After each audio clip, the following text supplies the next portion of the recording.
Hey guys, subscribe for daily content. And if you're shopping for gear, make sure you check out the description for the newest items at some of the very best online retailers. There's also links for some of the items that I personally recommend. Thanks! What's going on YouTube? Metal Complex here, and today I've got a really interesting knife review / knife overview to share with you guys. This is the Miguron Moyarl crossbar lock in 14C28N and titanium. And they've also milled out a spot for lefties to mount the clip. Finally, these small changes are small changes, but it also warrants a new review. I've reviewed this knife and I've complained about certain things, and I'm honestly kind of shocked they did this. Legitimately, this is one of the best value pocket knives on the market. It is really, really good. But I want to talk about this. I want to, do my new review style for this knife so I can explain exactly how good I think this knife is. Thank you so much to Miguron for sending this in. Thanks to my patrons for supporting me. Let's start off here with specs. So you've probably seen my old review of this. It's a little over 7.5 inches, 3 1/4 inches on the blade length, and then we have 126 thousandths for the blade stock thickness. 14C28N, we've got gray PVD on this. HRC is okay, 58 to 60. 14C28N can definitely go a little bit higher. Then again, you won't necessarily gain that much benefit. I mean, 14C28N has a massive optimal range, so that's fine, especially considering the price of this knife. And then we're going to weigh it. It shows it there in grams, but I'll go ahead and weigh it also in ounces so that if you want to know without going and converting it, then I can do that for you. So this knife weighs 3.7 ounces, which is not bad at all. Let's go ahead and do let's do the size comparisons first. What does this knife compare to size-wise? You probably already know. Very similar to the Spyderco Para 3, a little longer. It also compares very closely with the Voss Deed Raccoon, which is also one of the best dollar-for-dollar knives on the market, except it's $5 less, does not come in titanium. Pretty amazing, right? Vision FG, also at $78, one of the most impressive. I mean, these are like the big three here. And I'm going to talk about this one, but we got 3 different locking systems, all great locking systems, all great materials, all great value. But this, so far, is the only knife that really has come close to these two. We'll keep moving here. Really, really good. Let's go ahead and do a hardware check. My tools are very inexpensive and very recommendable. You can find them right down in the section of my description that talks about the tools I use on this channel. You can also check the pinned comment. We still have a T8 pivot. We still have T8 for the body screws, just a couple there. Really appreciate that. That cartridge liner sinking into the titanium. Didn't do any extra stuff there. Technically, we got 2 body screws, and we got pocket clip screws. They're T6, right? Not a lot of screws. Crossbar locks are not the most fun thing to take apart and put back together, but far from impossible. As long as you have the right tools for the job, you should be good to go. So let's go ahead and get into the grading scale. So here is the grading scale and the 6 categories I'm going to be grading this knife on. I will do my best to be as objective as possible. Just keep in mind it's not possible for any human being to be perfectly objective. I'll do my best. And then afterwards, I will give it a separate, completely and totally subjective Metal Complex cool factor grade that you can, put stock in or not. But this is what we're looking at here. So starting off here with category 1, that is ease of manipulation. We've talked about this before. The Miguron Moyarl comes in the form of a liner lock, a frame lock if you want the premium one, or the crossbar lock. Fortunately, the crossbar lock version has high tension omega springs, so that feels great on lock release. It's very, very easy. Actually, you can manipulate it with the crossbar lock if you want. You can also wheel it out very easily. You can reverse flick it pretty easily. Obviously, it feels a little better with a detent ball. You can also flick it out with your thumb pretty easily. It's all very, very easy to manipulate. Not perfectly satisfying, and I think there are other systems that are better in terms of like releasing or manipulating a blade when you're dealing with a crossbar lock. I think there are other systems that are better, but this is still really, really great. Like it's obviously great. I don't want to score it too low here. I want to be fair. I think it absolutely deserves an A- in this category easily. Moving on here to blade practicality. This is essentially it's almost as practical as it's going to get. And we're talking about general EDC for the average person. Obviously, if you want to specialize it, if you want to get really specific, if you want to start splitting hairs, literally and figuratively, then we could probably grade this in a bunch of different ways. But as an average Joe, I'm going to rate this and grade it in terms of practicality from the perspective of an average Joe, right? The vast majority of people who are going to pick this up are going to use it for typical stuff. So how good is it at typical stuff, right? Cutting packaging open, cardboard, rope, rubber, maybe some wood here. They're just using it like a regular pocket knife. God, it's good. It's got a pretty darn thin edge. Surely eventually they'll make a titanium one without a PVD coating, but the PVD coating doesn't really, bother it much in terms of like drag. I mean, it's pretty smooth. It also adds corrosion resistance a little bit there. The edge, nice and sharp. 14C28N. I mean, that's such a great blade. Even at like 58 to 60 HRC, it's still really, really good. Very, very easy to touch up. Look at that plunge grind too. I wish we had a little bit of jimping here, but no big deal. We have a nice tip out here. Not going to be as easy to do some draw cuts, right? But you're slicing in general knife tasks. It's just great. This is a great blade shape. I know you guys want to see me hand out an S. It's not quite what I'm looking for. I'll know it when it hits me. This is a solid A. This is a stupidly practical blade. It's basically, it does everything but hold itself. It does everything but cut for you. The only part that you have to do is hold it, right? A. Absolutely 100% deserving of an A for blade practicality for the average Joe doing average Joe things with a knife. Moving on to category 3, comfort in the hand and pocket.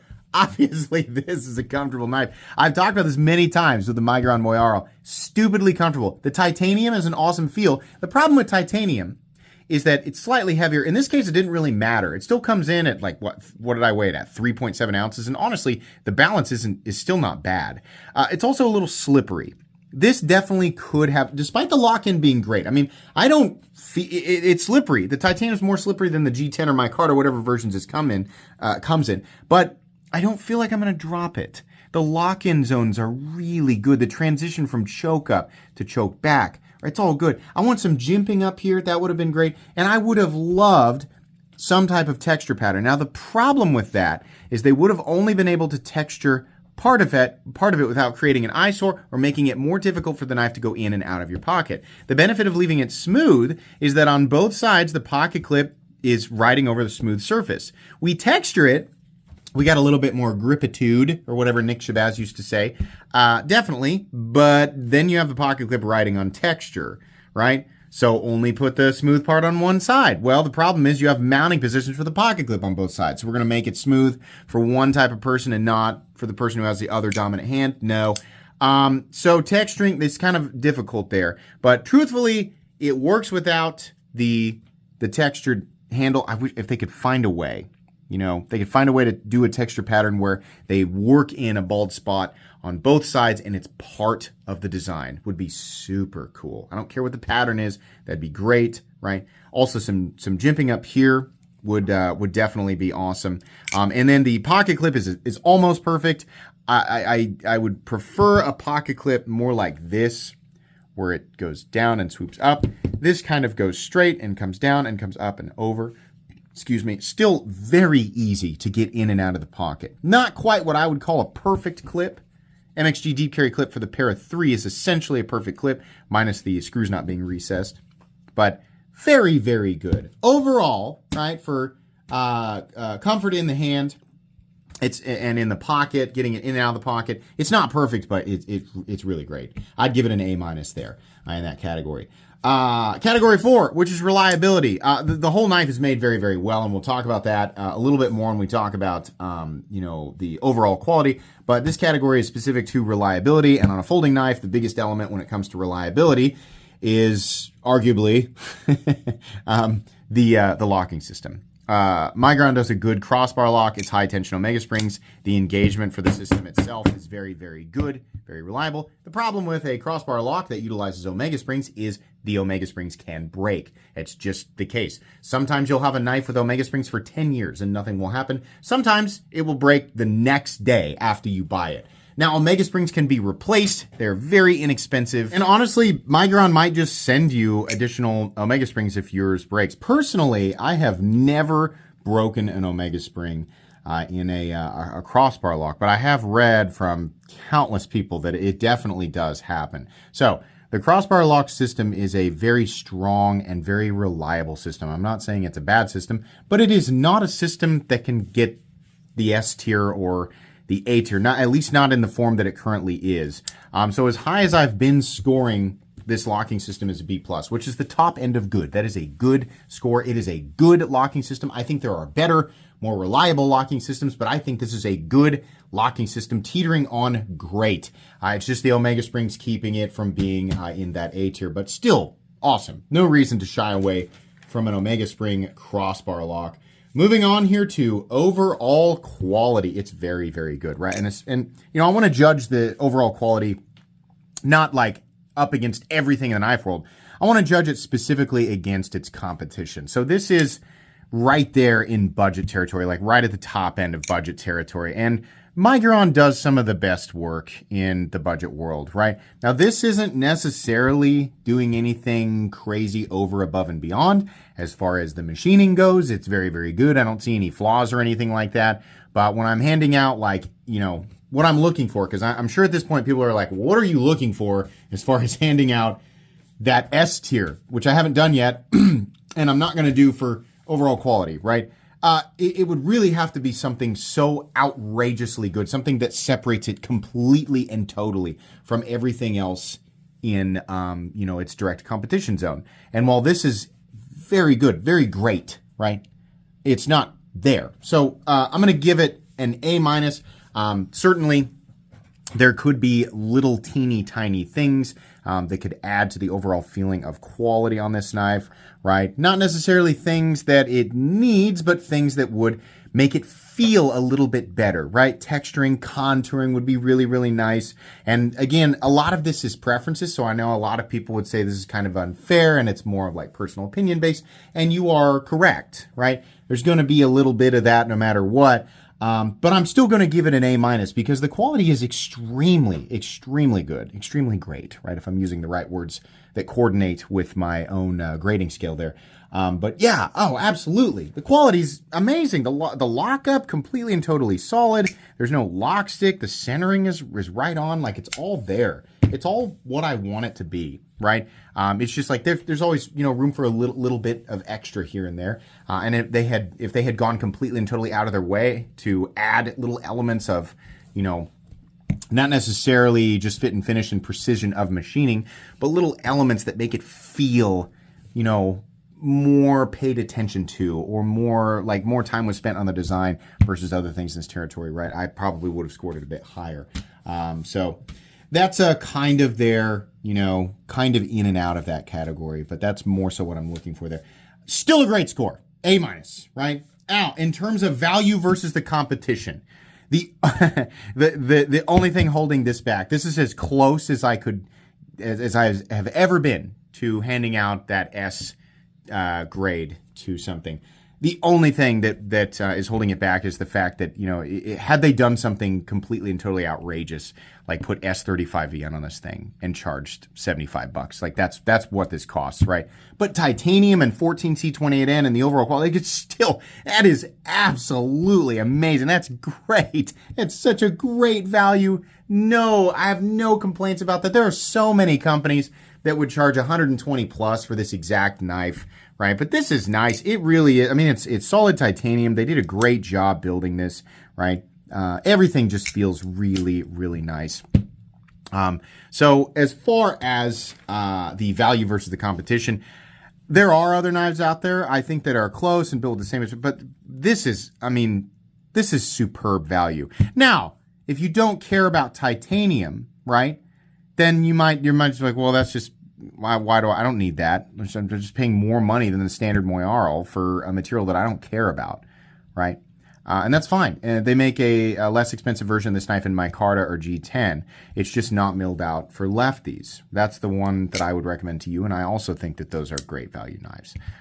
So yeah, I'm going to give this an A, but I was real close to wanting to, call this a standout product. But I think in order to get there, you'd have to have a company that doing something outrageous, like offering a blade steel that belongs in a premium territory, way above $75, like in this area, which some companies will do. I've not seen legitimately well heat treated S35VN combined with titanium for $75. I think there's some companies kind of offering some super low HRC S35VN here and there. I've never quite seen it all as the complete package, right? But solid A, right?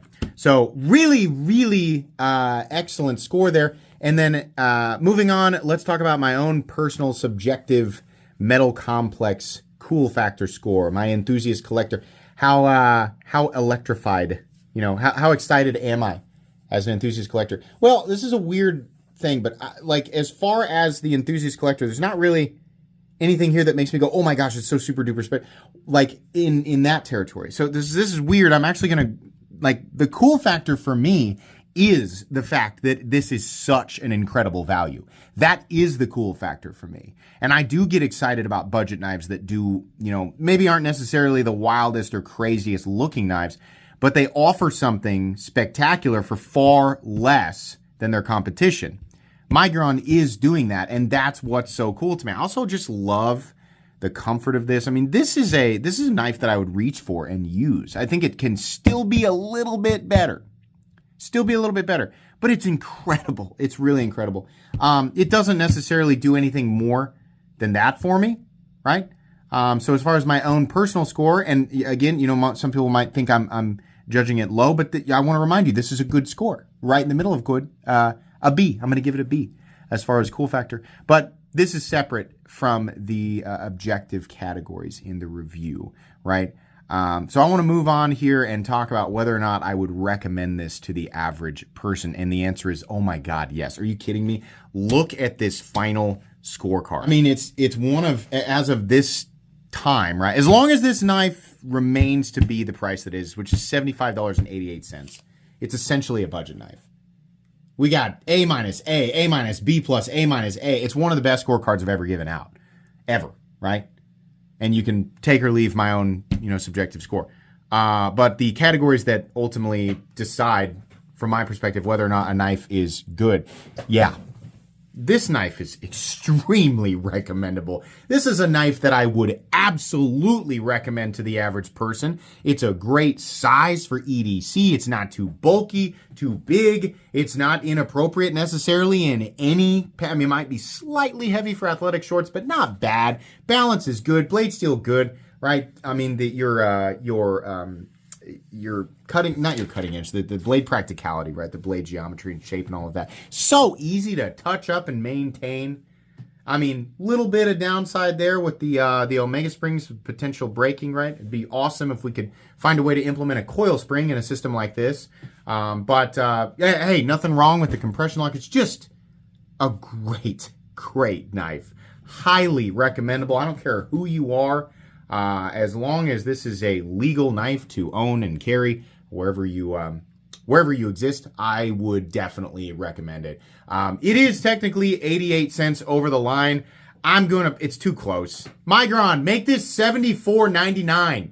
Do you need that last 88 cents? God dang it. Keep this price where it is. It's going to be tough. My guess is that the price of this knife will go up, and it'll probably be because Miguron has absolutely no choice. It is amazing to me that they can get it this low, and I don't think that they'll be able to do that for a very long time. So I would highly recommend picking this knife up. I think it's amazing. It's going to go in my recommended knives playlist. It's also going to go in my cheap knives I like playlist. It is awesome. That's going to be it today, guys. Please make sure to follow me on Instagram at metal_complex. If you enjoyed this video, leave a like. If you'd like to check out my other content, I do, of course, have lots of videos of knives that are either expensive or inexpensive that I do or don't like, so check those out. And if you enjoy all my content, go ahead and click on the Metal Complex logo right there and subscribe because there's definitely more coming. Thanks again for watching, everybody, and have a great day.